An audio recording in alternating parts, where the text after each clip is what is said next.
a simple way of looking at stalking is using the mnemonic 4, and that's fixated, obsessive, unwanted and repeated behaviour. And if there's a person showing this towards a victim, then that's how you would identify that behaviour as stalking. This could be from excessive text messages, excessive emails, turning up outside the victim's address unannounced. It doesn't always have to be physical, it could be via the internet. So stalking can be through, like I just mentioned, text messaging, email. If that behaviour, as I will repeat, is fixated, obsessive, and it's unwanted and it is repetitive, then we need to be considering stalking in regards to that. There's Gwent Police who, if you call the police, will be aware and can support victims from our victim hub.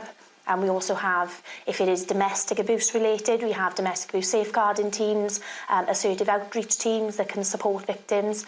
However, we also have, there are other agencies that can support victims. There's the National Stalking website that they may be able to look at, the Susie Lamp Trust. There's also Paladin, which is the National Stalking Advocacy. So online there are quite a lot of websites and telephone numbers that victims can call to get support from specialised stalking advocates. Stalking can have a detrimental effect on the victim's personal life. It can have an effect on a victim's health, both physical and emotional. And like I stated, it is a crime, and that victim shouldn't live their life in fear, because stalking can instill fear in some victims, depending on what level of stalking or what is happening during that individual case. So the importance is to protect victims, because those victims are being subjected to risk by stalking, and the behaviour, as stated, if it's obsessive, then we need to ensure that that victim is not being continuously subjected to this sort of behaviour, because from previous incidents and from feedback from victims, it does have a great effect on their daily living. It isn't. So the stalking and harassment law, it comes under the same umbrella in regards to legislation. However, a simple way of looking at stalking and harassment. So harassment, you would be looking at maybe a dispute over an issue. So it could be that there is an issue between persons and the harassment continues about this particular issue.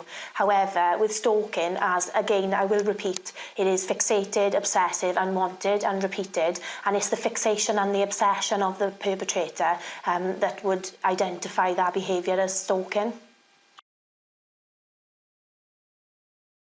It's important because it is a crime. This behaviour shouldn't be tolerated. Victims should not be living their lives in fear of stalking, or their lives should not be affected by being stalked. It does have, like I said, a great effect on both mental well-being and the physical health, and this should not be tolerated. No. If a person is a victim of stalking or harassment, it is the behaviour of the perpetrator that needs to be focused on. The victim is not to blame in these situations, and the victim needs support and help in these situations, and it's certainly not something that anybody should ever hold any guilt or shame or blame themselves in regards to it, because the perpetrator needs to stop that behaviour. It's not the blame on the victim. No victim should be living within fear. No victim should be living with worry of leaving the house, for example, or where their stalker may be. And for that reason, they should, please come forward to Gwent Police, because we can help you. There are many orders in place now. There's a stalking prevention order that we can consider within the justice system to protect victims of stalking. So that and further legislation that is now soon to come into power to help victims of stalking and victims of domestic abuse. So please come forward and speak with us.